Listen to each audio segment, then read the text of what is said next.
toxic partisanship, left versus right, us versus them. While we pay to keep our politicians fighting, how do we, the people, rise up and solve the great challenges of our time? We do it by embracing freedom and liberty. There may be no such thing as a free lunch, but this hour is as close as it gets. Welcome to A Free Solution. All right, welcome to A Free Solution. I'm Kevin Wilson, your host for today. Thank you so much for joining us. Appreciate you all being here. We're live here on WYSL until 1 p.m. So you can give us a call. If you want to participate in the show, give us a call, 866-552-1009. That's 866-552-1009 or 585-346-3000, whichever number you want. They are both just fine until 1 o'clock today on WYSL. Shout out down the line to our friends listening over at WACK out in Newark and our friends listening online too. The Free Solution Facebook page, Free Solution YouTube channel, and the Kevin Wilson pages. Wherever you're listening today, thank you for being here. Appreciate y'all being part of this show. And today, we're talking about new gun laws that got signed by Governor Hochul. These ended up coming through late last week. You know, I haven't seen as much about this as I think you usually do. A few of the gun groups mentioned things about this, but there's 3 new bills that came out.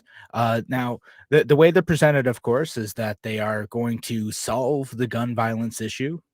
That, after this, we have addressed the gun violence epidemic, and this, of course, will keep the guns out of hands of criminals. Allegedly, they present this as a bill to 3 different bills to go after mostly ghost guns is what the target is. Ghost guns is a nice framing, so to speak, for guns that are not quite finished or they aren't registered, right? So the government worries about these unregistered guns being out, getting in the hands of criminals. And if only they could crack down on this next step of the process, then we will be able to solve the gun violence issues. Now, their approach to this leaves a couple of questions, right? So we talked about this because Joe Biden had proposed making greater restrictions on quote unquote ghost guns too, right? This one doesn't go after like the 3D printing necessarily. It goes after the unfinished parts of guns. So you basically receivers that aren't quite finished, frames. In order to get those now, you're going to have to be a licensed gunsmith or dealer in firearms, right? And then every part of the weapon needs to be basically registered with the government so that they can track it. Needs to have a serial number. And in theory, that should allow law enforcement to figure out where a criminal bought a gun, where they got it from, what the gun's history is, etc.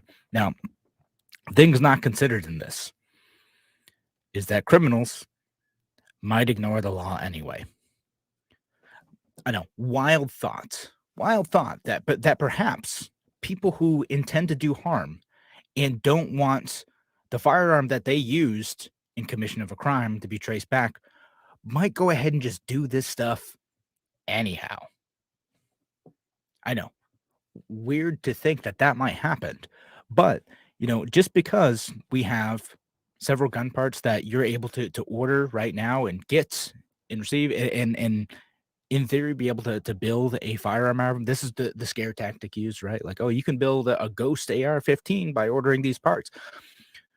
Okay, so we've now outlawed these additional parts. We've outlawed these little receivers. We've outlawed these frames. Okay, cool. So what's next? Like right now, the reason that people do this is because there are already existing laws on having parts of guns that are built one step further. So you take a step back and you say, okay, well, this technically doesn't meet the definition of a gun yet, and do that. So what are people going to do?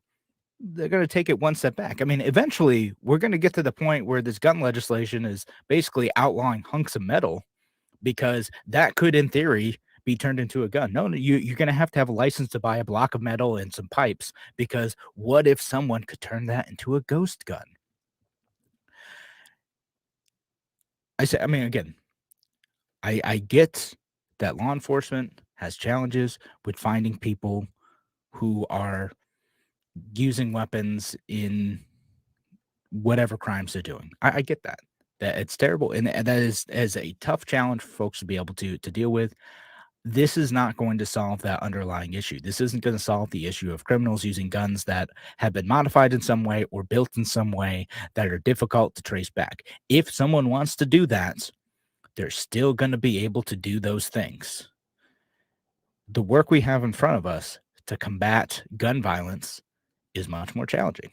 That maybe the roots aren't just in ghost guns, because according to, let's see, I was reading it's actually New York Daily News article about it. It said they found 220 ghost guns in 2020 in New York. It's up.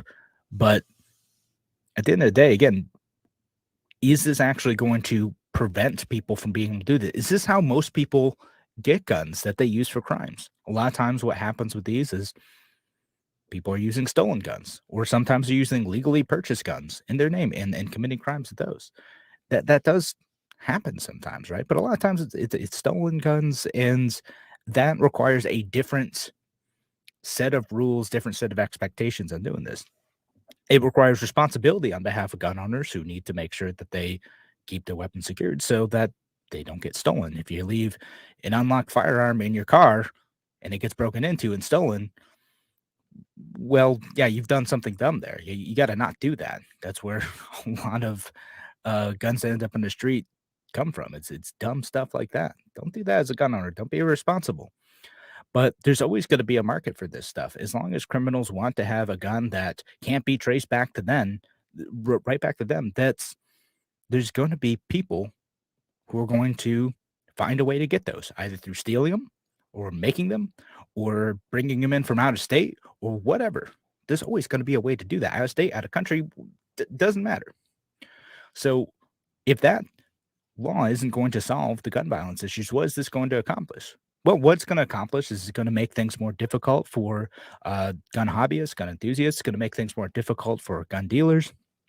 And most of all, me and Tim and Larry, we all talk about this. It's going to feel good. It's going to feel like something is being done. My goodness, we are taking action on gun violence. We are moving ahead with getting the scary ghost guns off the street, which again are not actual guns when with the new the laws that are being created for this. And I will post a link to the actual statement from the governor. You can do what it is. So legislation is S14A, which says that it is the Untraceable Firearms Act, criminalizes the sale of ghost guns, requires gunsmith to register firearms and unfinished frames or receivers they assemble. Legislation 13A, which is the Unfinished Receiver Act, prohibits possession and sale of unfinished frames or receivers. And S7152, I'm giving you a Senate bills just because it's easier. There's an assembly version of those too, which amends definition of disguised gun to include weapons designed to appear as toys, which is another part of this. And maybe I won't get into that one, but basically, I'm saying that you can't make something that looks like a toy that is actually a gun, which I'm a little bit more in favor of. But again, if someone is intent on disguising a weapon as a toy, they're still going to do that thing. This just gives an excuse for if someone has what they would call like a hobby gun or something, it looks like a toy, whatever, and it is actually a firearm, then that gives a reason for police to confiscate this one. This one I'm a little bit more okay with, but I would love to hear arguments to the contrary. If you think that this is something that you should be able to do, but I see the argument for this one in that it can make it more dangerous for kids, and I see that you should be able to do these in theory, right? Like you should be able to make these, but I get why people want to do this last one, which is to make it illegal to make something that looks like a toy, but it's actually a gun. All right, create some security risks. I'm less mad about that one. The ghost gun ones, though, it's a bigger deal. Again, with this, all three of these laws, though, they don't solve the fundamental underlying issues of why gun violence happens in our communities. And it is done to make us feel good, to solve a small, teensy tiny bit of the problem without actually doing the hard work of addressing issues of violence in the community, which are a whole bunch of different things, from poverty to intergroup dynamics to, desperation to whatever, right? There's a whole bunch of different stuff going on there, plus like interactions with police and whatnot. All right. So anyway, when we come back, we'll talk a little bit more about these gun laws, and then maybe we'll move on to some education stuff. There's education conversation entering into the national discourse right now. All right, we'll be back. More on A Free Solution in a few minutes.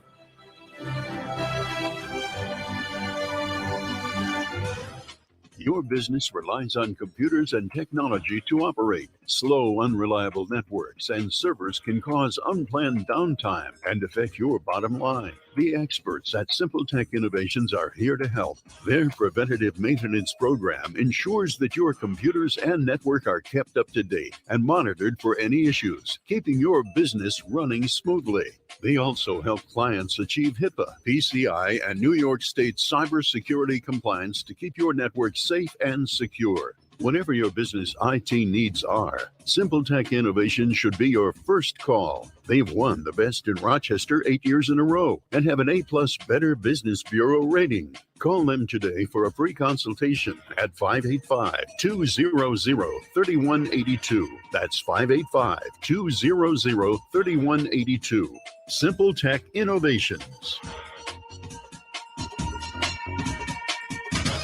Inside the Taylor Laboratories. Hey, Tony, what you doing? A little experiment, Zach. Look what I have under the microscope. Ugh, what's that? A sample of indoor air. How can it be that dirty? Don't AC and furnace filters help? Only with dust, Zach. But when Taylor installs a whole house APCO air purifier to detox the air, odors, chemicals, mold, bacteria, and viruses are removed. For clean indoor air. Yep. Ain't science awesome? Taylor, 500 help. A message from the National Police Association. It used to be that any able-bodied person would offer to assist a police officer in danger. Now, passers-by are more likely to take a video. There's a better use for your phone when an officer's in trouble. Call 911. Tell the operator where you are and what you see. Then, start your video to provide evidence later. To learn more about how you can assist law enforcement, visit nationalpolice.org. That's nationalpolice.org. Why do businesses choose to move their website from Wix and Squarespace to Simple Tech Innovations? Maybe it's their excellent customer service or attention to detail. Maybe it's their ability to give a truly customized solution. Or perhaps they just like the fact that Simple Tech is a local small business that builds great relationships with its clients. Whatever the reason may be, you can rest assured knowing that the local team at Simple Tech has your best interest in mind when building or updating your website. They're hands-on and love helping customers achieve their goals. But don't take my word for it. They've won the Best in Rochester 8 years in a row and have an A+ Better Business Bureau rating. If your website doesn't match your dreams or isn't achieving your goals, give the professionals at Simple Tech Innovations a call today for a consultation at 585-200-3182. That's 585-200-3182. Simple Tech Innovations. A free solution. Welcome back to A Free Solution. I'm Kevin Wilson, your host for today. Thanks so much for joining us. Again, we're live here in WSL. Give us a call, 585-346-3000. That's 585-346-3000. If you want to participate in the discussion, we're talking about the three new gun laws that Governor Hochul just signed. You know, we had to expect more of this stuff coming in. And frankly, folks, there's probably a bit more coming down the pipe later on, too, on the gun rights front, because the Democrats have a majority and the supermajority in the Assembly and then control the Senate. Why wouldn't they try to do whatever they want, right? There's no one there to stop them. Not that the Republicans stopped them all that much. Sorry to throw some shade at you guys. Sorry, not sorry, but so we got the SAFE Act. Didn't stop that either. Just saying. Well, let's get to some comments on that, though. We have a comment from Will Phillips saying the gun that looks like a toy, Nerf, Lego, etc., sounds okay in theory. That's to the law, but however, it will always be pushed further into the area where it is the common owner's problem. Just like every right we have lost to save the children. Right, and we talk about this on A Free Solution often. There's a lot of this stuff that sounds good in theory, right? Like this one application, if it stuck to this application, if it were interpreted strictly, it might not be so bad, right? Like I get intuitively why having a gun that looks like a Nerf gun but fires real bullets is a dangerous thing. It's a bad thing if someone's kid accidentally grabs that and thinks it's a toy and shoots someone else. You should keep your gun secured no matter what. That's what responsible gun owners do. I get how this could be used to conceal, carrying a weapon around in a way that would be dangerous, that would mess with security. I get that.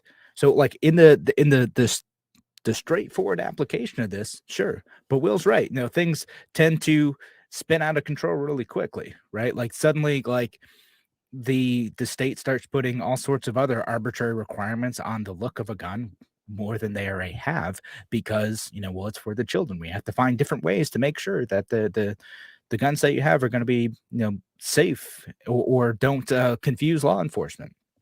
And the fact of the matter is that law enforcement already does get confused, and it's tough. I'll say this: there are terrible, tragic situations where children have toy guns too, and law enforcement confuse those for actual firearms, and then a child dies. It happened out in Ohio. Oh my goodness, I'm forgetting the name of the kid who died out there. But police just pulled up, shot him quickly. He had a toy gun there.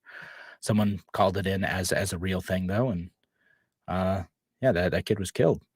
And so in theory, a law like this also prevents that, like, because if police worry that this toy gun could be something that is an actual gun, this makes it illegal for that to happen. Now, it doesn't prevent people from doing that on their own. You can still make modifications all you want. And I don't like those. Like, I think it's a bad idea to make your gun look like a toy if you don't have ill intent to do that. Like, I think it's a bad idea. You shouldn't do that. But that's just me. And Will, I agree. Like, it's going to start to get more and more down that slippery slope. Again, no one's going to stop the Democrats from doing that. At this point in time, the only thing limiting the Democrats on doing more to take away our gun rights is probably time. And I would not be surprised if we see a lot more of this over the next couple of years. Yeah, we'll see. So Michael says, wonder what this is going to do to the paintball community. That's interesting. I have no idea about that. I imagine I would like to think that New York State can correctly identify the difference between a paintball gun and an actual gun. I don't think that this should affect paintballing too much, but if anyone who is an expert on this stuff has different information, I'd love to hear it. Again, give us a call, 585-346-3000. Let us know what you think. And then another comment from Will Phillips says, losing rights, especially gun rights, always goes in one direction. We don't normally get rights back. It's always compromise to a loss. Yeah, well, I mean, generally, you're right. Like, you look at most efforts at gun control, it usually doesn't go in the other direction towards looser gun laws. Now, there are exceptions to that. It does happen occasionally that people advocate for their rights. People are able to start expressing those and start to claw those back, usually at the state and local level. We saw that actually a little bit briefly after the Civil War. We saw a brief uptick in expansion of gun rights as people started to see the Second Amendment more as a protection of an individual right that states were obligated to protect. And we saw that in the McDonald case, right? Like, so that's the McDonald v. Chicago. Like, I don't know. So that was a Supreme Court thing, right? Not necessarily like a state law thing, but as you see, like the individual recognition of the right to bear arms, the right to self-defense, something that the Second Amendment limits the government from infringing upon. When we see that at the court level, that's a good thing. Now, similar laws to these ghost gun laws have passed in other states around the country, and so far they haven't been tossed out. Not to say that they will here, but in this particular case, I am not super optimistic that we're going to get a court victory on this one, but I don't know the legal issues well enough on this. All I know is superficially, these have been challenged before, and so far, these laws have been sustained through those challenges, and that doesn't bode super well for New York. But who knows? We'll see. But we'll like. I think you're mostly right, but there are exceptions to that. Sometimes through the courts, through decisions like Heller and McDonald v. Chicago. We saw that again after Civil War briefly. There's a massive expansion in gun rights that quickly went the other direction. It was mostly related to the freed slaves and African Americans being able to use firearms, and then the southern states freaking out in the 1870s. Well, really, there's a whole bunch of freaking out going on between, the entire history of the country at that point. But basically in the 1870s on up, you started to get the black codes that restricted firearms, not just for African Americans, but for everyone, really, because they were so worried about a certain group of people having guns that ended up imposing restrictions on everyone, starting with the southern states. And a couple more comments here. I got Tim O'Connor on now. Hey, Tim, good to have you here. He says paintball guns look like real guns and therefore are scary. I mean, yeah, that could be part of it. Or, we could say like, well, paintball guns promote gun culture or something. We could see something stupid like that. I've learned to set my expectations very low about what sort of logic progressives will use to take away our rights. I should have higher expectations, but I don't. I know what it is. I know what's going to happen. My goodness, we've seen it all before.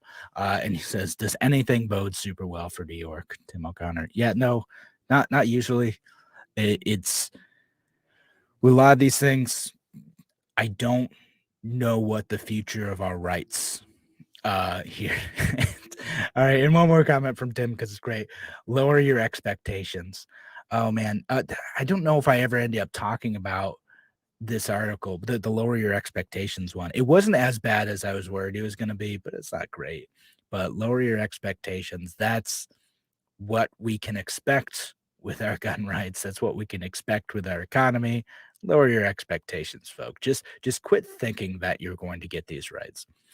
No, there are ways to fight for this. There are ways for us to start to claw back some of those rights, but it's going to take a lot of work. It's going to take a whole lot more than, just listening to a show. You got to be active in local politics. You have to be active in state politics. You have to pay attention to this stuff, and you have to have smart folks who are challenging laws. I know there are people in New York State who are doing that now. We've had them on the show before. People like, Jim Ostrowski's, bringing a bunch of lawsuits, and several libertarians are active in this stuff and trying to make sure, well, if we can't get this done through legislation, if we're dealing with a supermajority of Democrats intent on taking away your gun rights at the state level, then what are the other ways of being able to do that?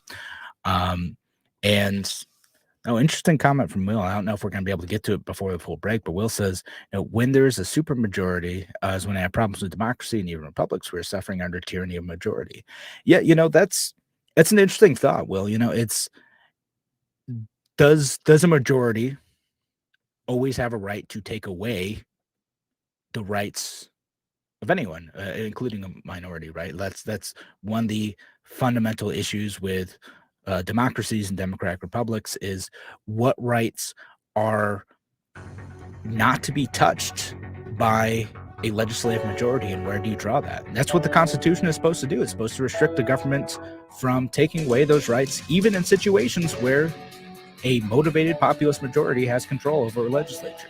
All right, thanks again for joining us here on A Free Solution. We'll be back in just a few minutes. Give us a call if you want to participate, 866-552-1009. We'll be back in just a few on A Free Solution.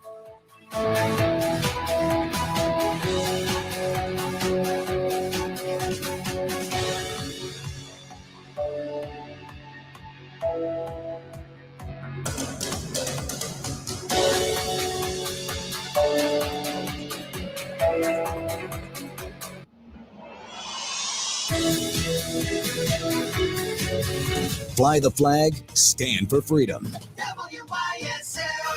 AM 1040 Avon Rochester, FM 92.1 Rochester, and FM 95.5 Spencerport. Here's the latest forecast from the News 10 NBC Weather Center. Tonight, partly cloudy skies will drop down into the 30s to near 40. Overnight into tomorrow morning, we'll see a few lake effect clouds, a couple of showers of rain, and maybe some wet snow south of the Thruway into the first part of Tuesday. Fair weather remains in Rochester tomorrow in the 40s. Might get some lake effect rain and even a wet snow shower north of the Thruway on Wednesday with temperatures in the low 40s. I'm Rich Cornelia, WYSL. At Victor Chrysler Dodge Jeep Ram, Anthony Drive off Route 96 in Victor. They'll help you get ready for winter driving with America's favorite four-wheel drive vehicles, like the 21 Jeep Gladiator Freedom Edition Crew Cab 4x4 pickup, $349 a month for 42 months. A 21 Jeep Grand Cherokee L Limited 4x4 is just $399 a month for 42 months. Must be returning lessee. The 2021 Jeep Renegade Latitude 4x4 is only $199 a month for 42 months.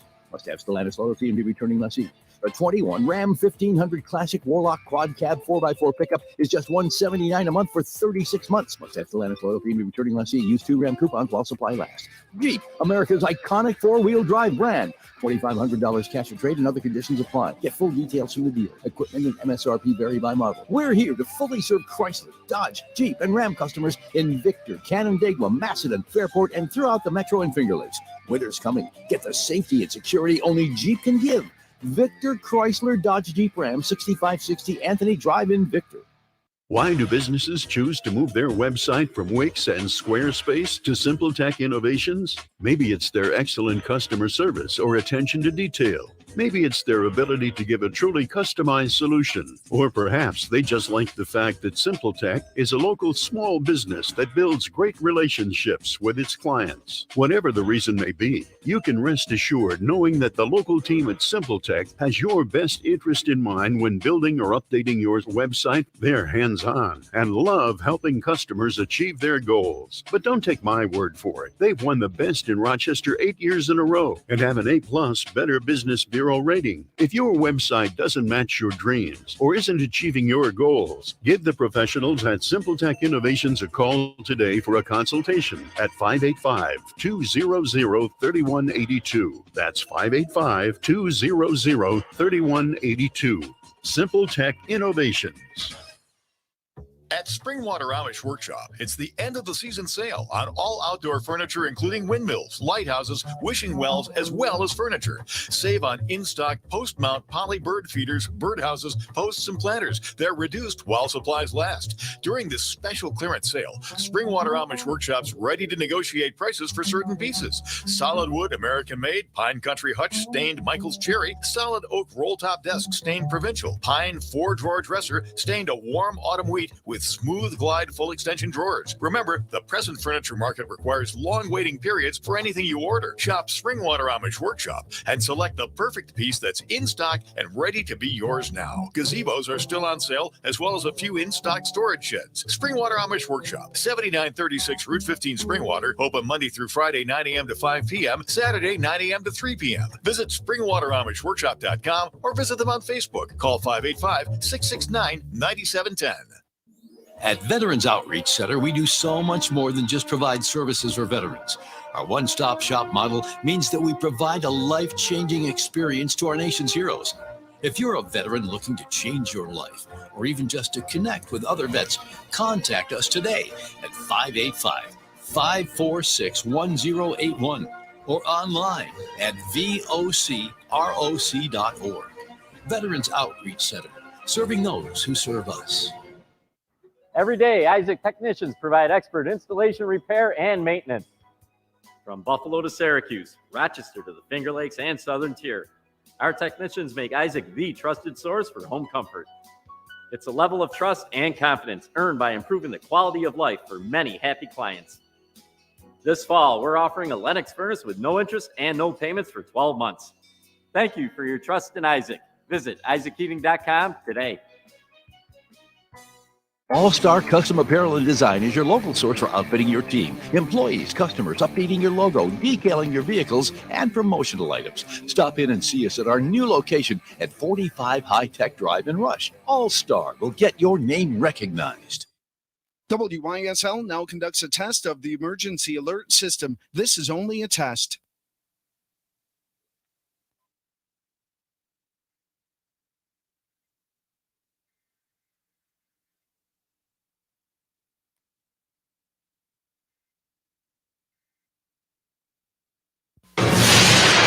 A free solution.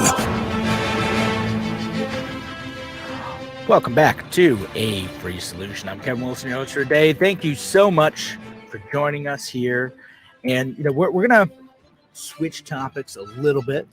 But, just wrapping up some of those last points. Again, I strongly believe, that there are certain rights that shouldn't be touched by legislators, even if they aren't a majority. It doesn't matter. There's certain things that are inalienable to us.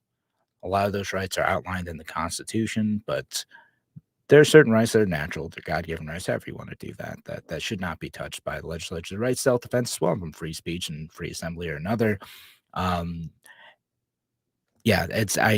Just because someone has a majority or supermajority doesn't mean that they have the right to take our rights away.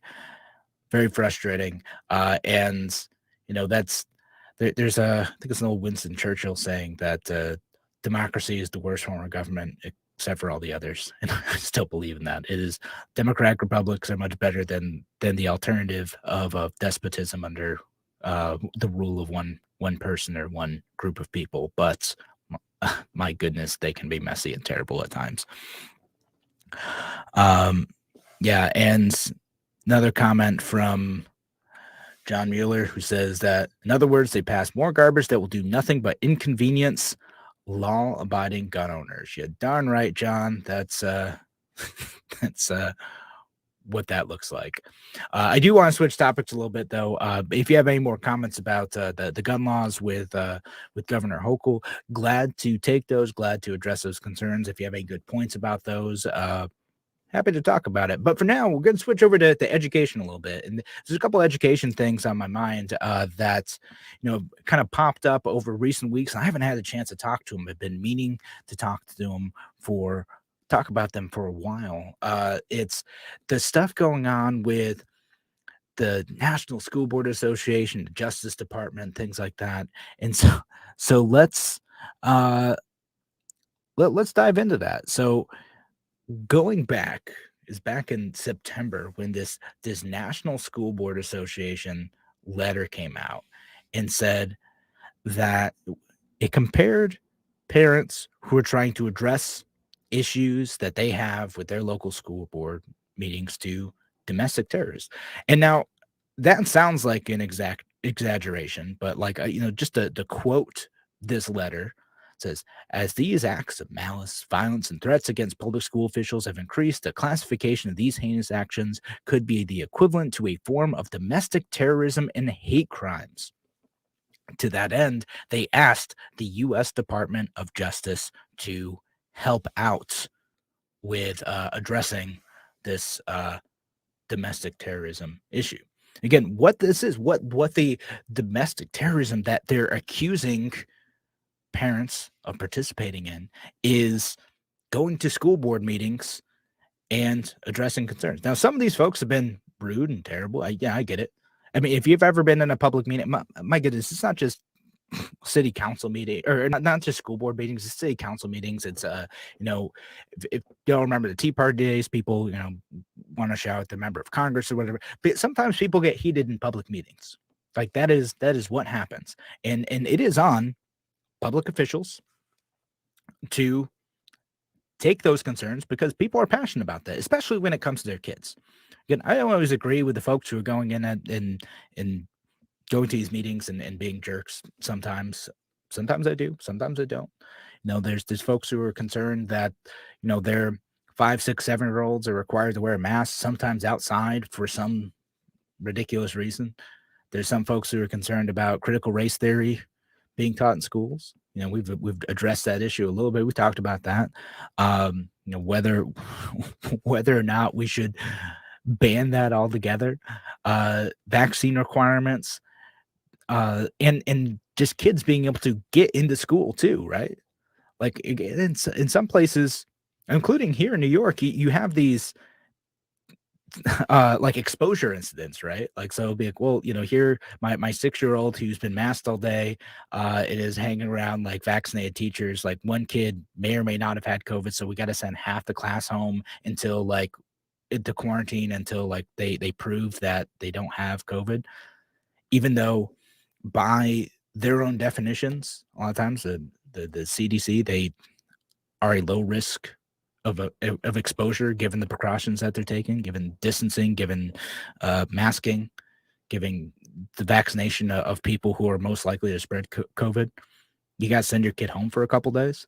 Now, as a now working parent, I can appreciate how difficult it is if now suddenly your kid has to be home for a while and you have to tend to their needs while trying to work from home, or worse, I can work from home. I can work here in my attic.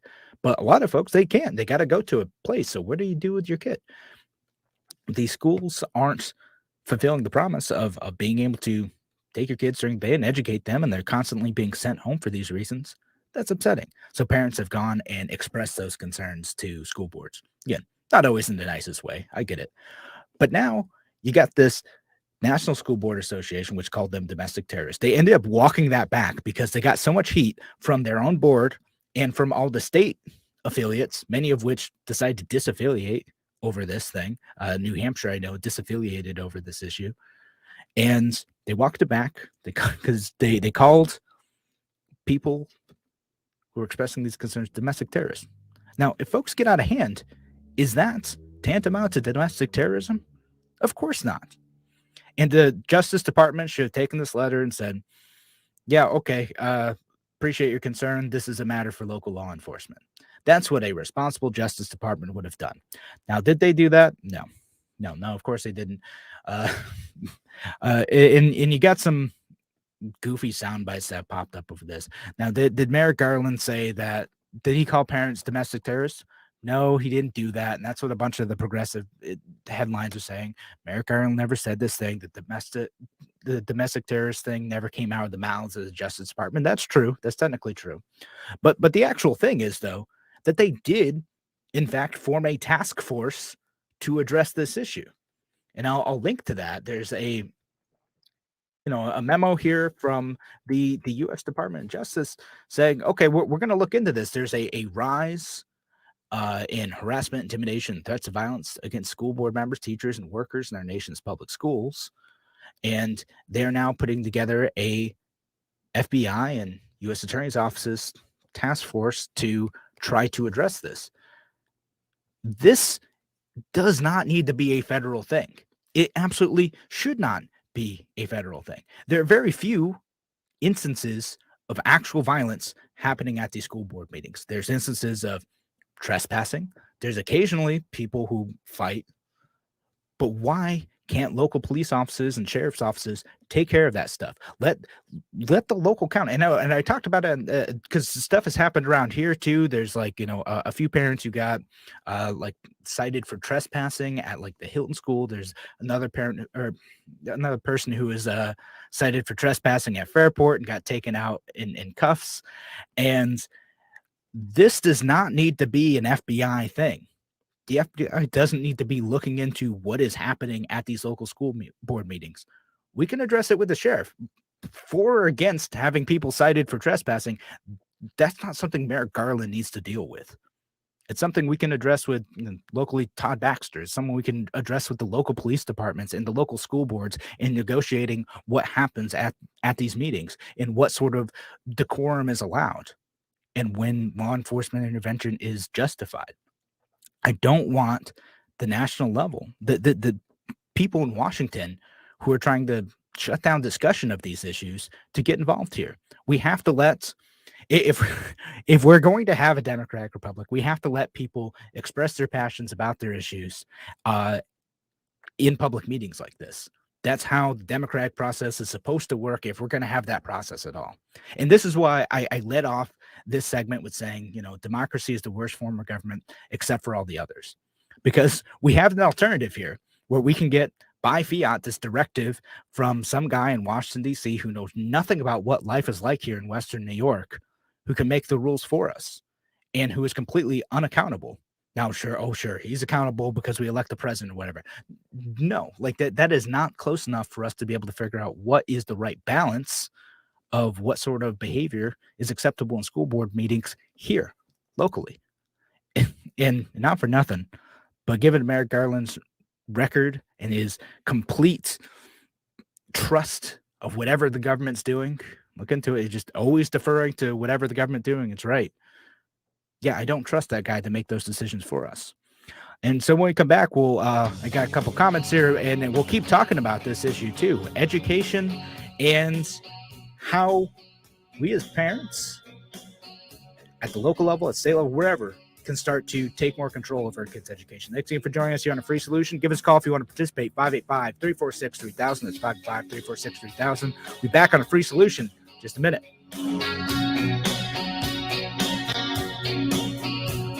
Why do businesses choose to move their website from Wix and Squarespace to Simple Tech Innovations? Maybe it's their excellent customer service or attention to detail. Maybe it's their ability to give a truly customized solution. Or perhaps they just like the fact that Simple Tech is a local small business that builds great relationships with its clients. Whatever the reason may be, you can rest assured knowing that the local team at Simple Tech has your best interest in mind when building or updating your website. They're hands-on and love helping customers achieve their goals. But don't take my word for it. They've won the best in Rochester 8 years in a row and have an A+ Better Business Bureau rating. If your website doesn't match your dreams or isn't achieving your goals, give the professionals at Simple Tech Innovations a call today for a consultation at 585-200-3182. That's 585-200-3182. Simple Tech Innovations. Need help with health insurance? The Greece Regional Chamber provides assistance with health insurance for businesses, nonprofits, families, and individuals throughout our region. We pride ourselves on the personalized service that we provide for our clients. Let us help you find health insurance plans that fit your needs and navigate the paperwork. Greece Chamber Benefit Partners, located at 2402 Westridge Road in Rochester, New York, offers a broad range of medical insurance plans for businesses, nonprofits, individuals, and families throughout the greater Rochester Finger Lakes region, working with insurance companies including Excelis Blue Cross Blue Shield, Univera, and MVP Healthcare. We can also help you access insurance plans through the New York State of Health, the official health plan marketplace. Again, you do not need to live or work in Greece to utilize our brokerage services. We serve the greater Rochester Finger Lakes region of New York State. Visit greecechamber.org to sign up for one of our free health insurance information sessions or schedule an appointment with one of our licensed brokers. Call 585-227-7272. 585-227-7272. Your business relies on computers and technology to operate. Slow, unreliable networks and servers can cause unplanned downtime and affect your bottom line. The experts at Simple Tech Innovations are here to help. Their preventative maintenance program ensures that your computers and network are kept up to date and monitored for any issues, keeping your business running smoothly. They also help clients achieve HIPAA, PCI, and New York State cybersecurity compliance to keep your network safe and secure. Whatever your business IT needs are, Simple Tech Innovation should be your first call. They've won the best in Rochester 8 years in a row and have an A+ Better Business Bureau rating. Call them today for a free consultation at 585-200-3182. That's 585-200-3182. Simple Tech Innovations.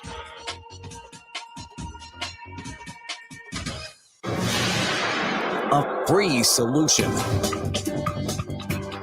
Welcome back to A Free Solution. I'm Kevin Willis, your host for today. Thanks again for joining us. We're live in WYSL until 1 p.m. Give us a call if you want to participate in the discussion, 585-346-3000. That's 585-346-3000. Shout out line to our friends over at WACK out in Newark, listening a little bit later, and all of our friends listening online. Appreciate y'all being here. Appreciate y'all leaving comments for all this discussion, right? And you know, we got one from the gun control thing from Logic. He says, so far, in my opinion, Hochul has already proved herself to be worse than Cuomo, but that's just me. At least he thought he was only king. Hochul thinks she's a divine God queen that talks to God. That's funny. So what he's referencing here, I don't know. I don't know your pronouns logic. But what this person is referencing here is Governor Hochul saying that like it was God's will that like you get the vaccine or whatever. Oh man, that's an eye rolling statement. She doesn't know what that is. Come on. I hate when politicians on either side like claim that they know God's will and they know what God wants. No, you don't. Stop it. Another comment from Tim O'Connor says, then there's issues with boards violating open meetings law. So people are annoyed, reactionary, and recognize that they are not being heard. And yeah, Tim, that's an old tactic that they do. So they'll do things like, but school boards do this again. Local town boards do this too. When things get heated, they say, well, okay, we're going to go into executive session now, which is only supposed to happen if they're talking about things like personnel matters, right? Like if you're talking about someone's specific employment, you don't want that to be public. You want that to be, confidential and not drag out everyone's dirty laundry, right? But a lot of local elected governments, usually it's local elected governments, will find some reason to go into executive session and they'll say, okay, well, we have to have this meeting because it concerns personnel issues. But really, it's just a way to get away from criticism around, publicly the issues that would be appropriate to discuss publicly. Again, we'll see that around like the masking stuff, the critical race theory stuff, whether it's sometimes it is relevant, like if it's about a specific teacher, superintendent, whatever. And Tim says a lot of school boards rubber stamp desires of the superintendent. I mean, so Tim, I used to talk to Phil Rickey about this.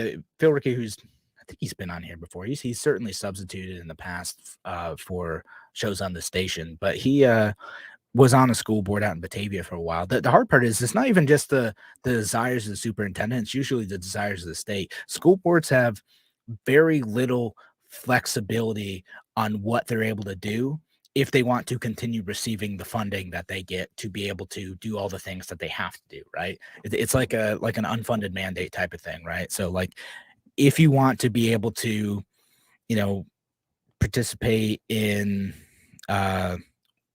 they did this with like Common Core. If you want to like be able to get funding for your school, to be able to get transportation, to be able to get lunches, to be able to get supplies for your classrooms, all that type of stuff, you have to implement the curriculum that the state and the Department of Education say that you have to do, right? So there's only so much that people are able to do on these issues, like with like critical race theory stuff, right? Like if the state says you have to teach it, then like you have very little flexibility on doing that. And then there's some wiggle room for negotiation, but it's not always as much as you think it is.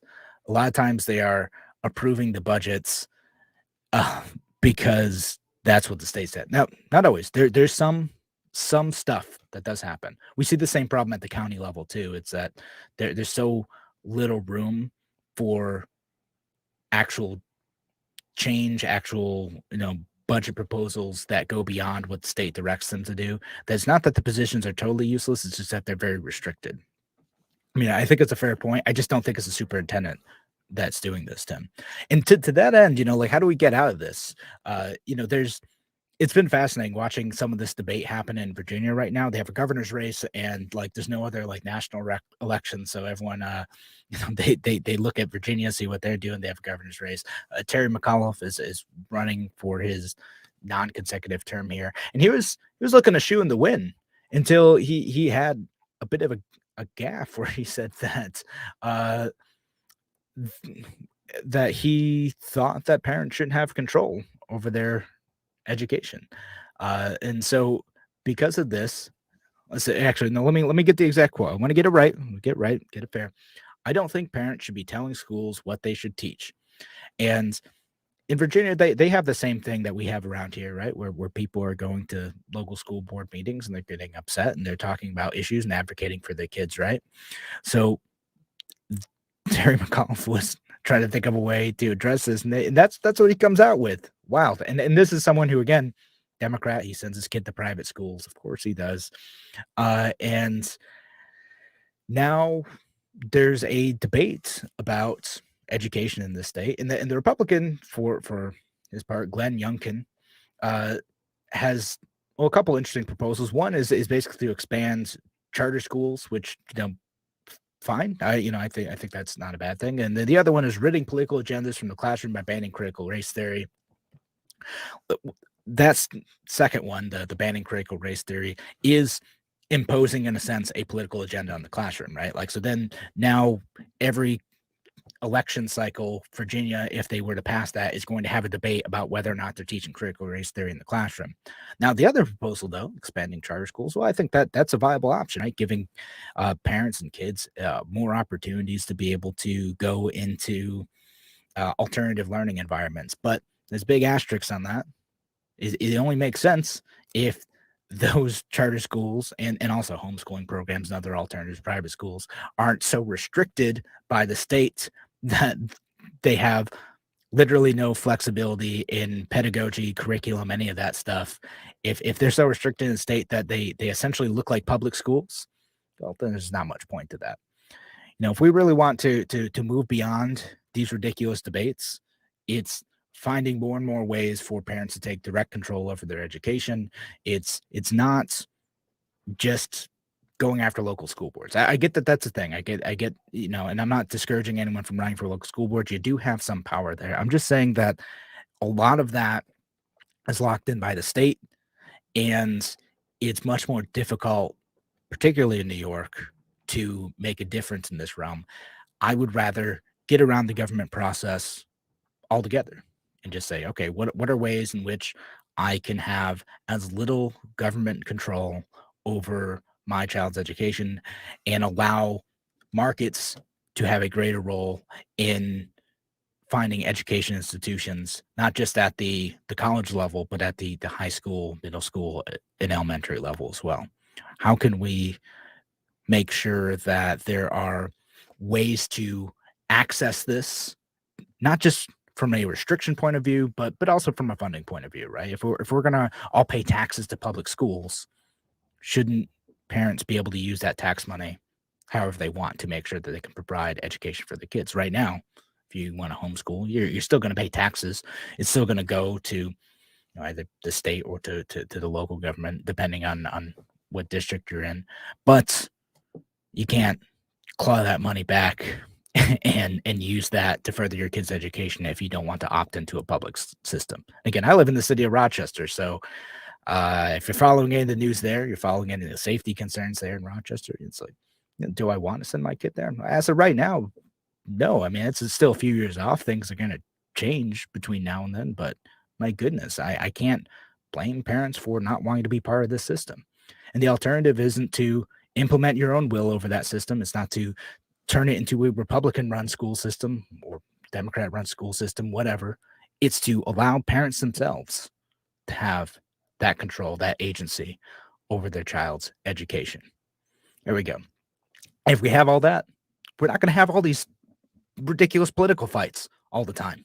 The only thing that's good for is the political parties and the fundraisers and the people who are making a bunch of money of us getting mad.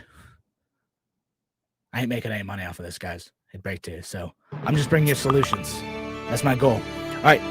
Thanks again for joining us on A Free Solution. Be back on Wednesday. Larry Sharp will be in tomorrow. Talk to you then.